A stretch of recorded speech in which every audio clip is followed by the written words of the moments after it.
Sa atin po lahat. Nakabugbo po ang dibdib. So, salamat po sa Panginoon. Kainit po ng mic. Salamat po sa Panginoon sa biyaya po ng buhay. Higit sa lahat po ay sa kaligtasan na kaloob po ng Panginoon sa bawat isa po sa atin.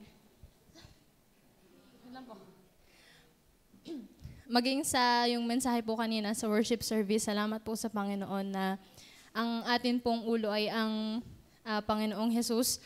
Masarap pong pag-aralan ang buhay po ng Panginoong Jesus. Doon po, lang po, yung pong kinote po kanina. Gusto ko lang po ipagpasalamat sa Panginoon.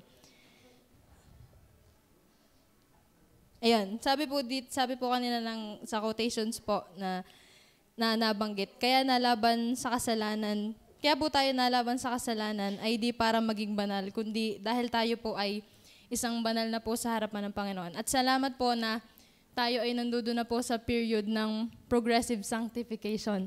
Dahil biyaya po yung iniisip ko po yung hindi ito naiintindihan ng mga hindi po ligtas. Pero dahil po ligtas po tayo, salamat sa Panginoon na hindi lang natin to basta naunawaan na intellectually, kundi experientially ay nararanasan po natin yung biyaya po ng Panginoon. Maging sa karanasan po na nakakapagbahagi po ng salita ng Panginoon, yung pong sa mga Bible studies po na pinahawak po ng Panginoon sa atin, kanya pong pinagkakatiwala sa buhay ng bawat isa po sa atin ng mga nakakahawak po ng Bible studies. Salamat po doon dahil ang naisip ko po lagi at encouragement sa akin kung bakit po ako magbabahagi pa ng salita ng Panginoon ay dahil una, ako po iniligtas ng Panginoon. Daladala ko na yon, hawak-hawak ko na yon. Salamat sa Panginoon na ako po ay may assurance. Maging sa salita po ng Panginoon, ako po yung lubos na nagpapasalamat sa Kanya. Lalo po yung mensahe din po nung prayer meeting. Salamat po dahil yung pong ating buhay ay hindi po tayo naglalakad sa uncertainty. Lagi ko pong iniaaral sa akin sarili na nasa Biblia ay ang Diyos ay laging certain. Ang Diyos ay laging alam kung saan ang patutunguhan ng tao pag tayo po ay nasunod sa Kanya. At isa din po sa pinagpapasalamat ko sa Panginoon ay ang buhay po na ginagamit para sa Panginoon ay hindi po luging buhay. Bagamat ang tingin po sa amin ng tao ay mabababa.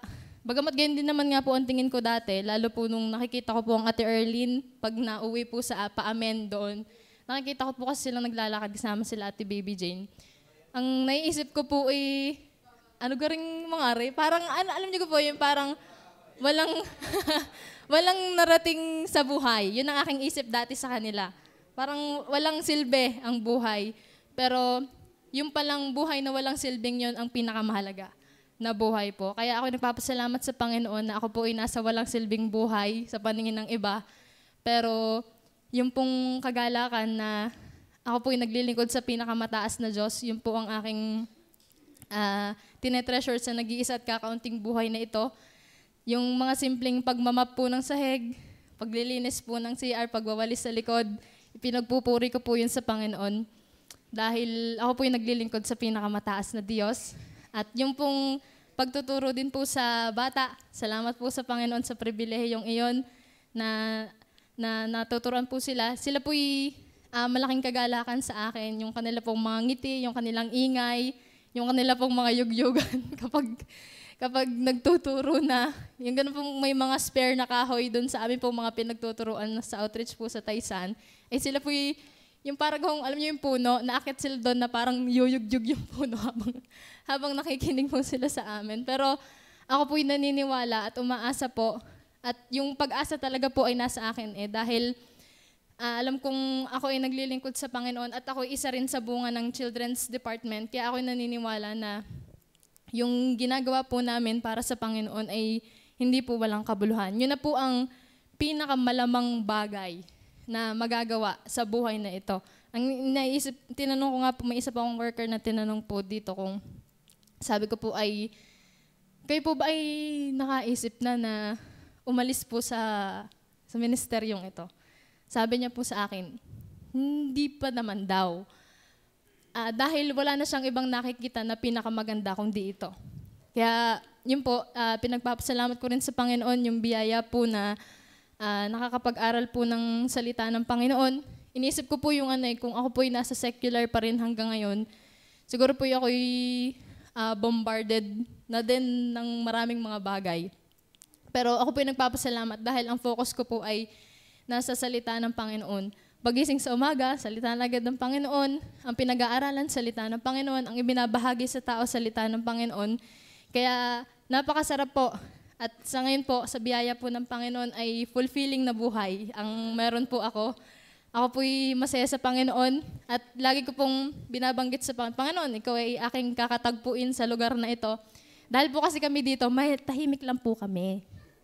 Kapag nagde-devotion po, ay mga tahimik lang po kami. Kaya dapat po kaming maghiwa-hiwalay. Kasi pag magkakasama po kami, wala kaming matatapos. Dahil mga mahihinhin po kami, solemn lang, ganon. So ngayon po, sabi ko po sa Panginoon, dito ko po siya kakatagpuin tuwing gabi. Kaya ang ginagawa ko po dini po kami nagtatagpo ng Panginoon. Malaki po itong P. Panginoon po, yan. So, yun, ako po'y nabe-bless po talaga sa biyaya ng Panginoon. Kaya yung pong tuwing hapon na uwi po sa Bible study, nagagawa ko pa rin ngumiti. Nagagawa ko, bagamat nakakapagod po minsan ang travel, pero ang naging nakatatak sa isip ko ay ang akin pong ginagawa, ito na yung pinakamakabuluhang bagay na magagawa ko po sa buhay na ito. Bagamat kami po ay hindi man payamanin ng Panginoon na yung karon sariling bahay, pero kung luloobin, edi, salamat po. Pero kung hindi po, ay kami po masaya. Oh! Kakaroon. Salamat po sa Panginoon. So yun po. Yan, nakakalimutan ko po yung sasabihin. Ne, biro lang po. Tsaka salamat din po sa biyaya po ng Panginoon na meron pong nangunguna po sa atin. Yun. Iniisip ko din po kung halimbawa man po na wala pong ginamit na pastor sa atin, nasan po din nga kaya tayo ngayon. Ano po? Pihong sabi po ang sabi po ng Biblia, pag wala pong ginamit na pastol ang Panginoon sa atin, tayo po hiwag-hiwag. Pero dahil may ginagamit po ang Panginoon, papuri po talaga ay sa Panginoon. So marami pong gusto sabihin, ibigay pag nakatayo na din nakakalimutan. At yun po, paborit pa sa salamat po ay itang sa Panginoon lamang.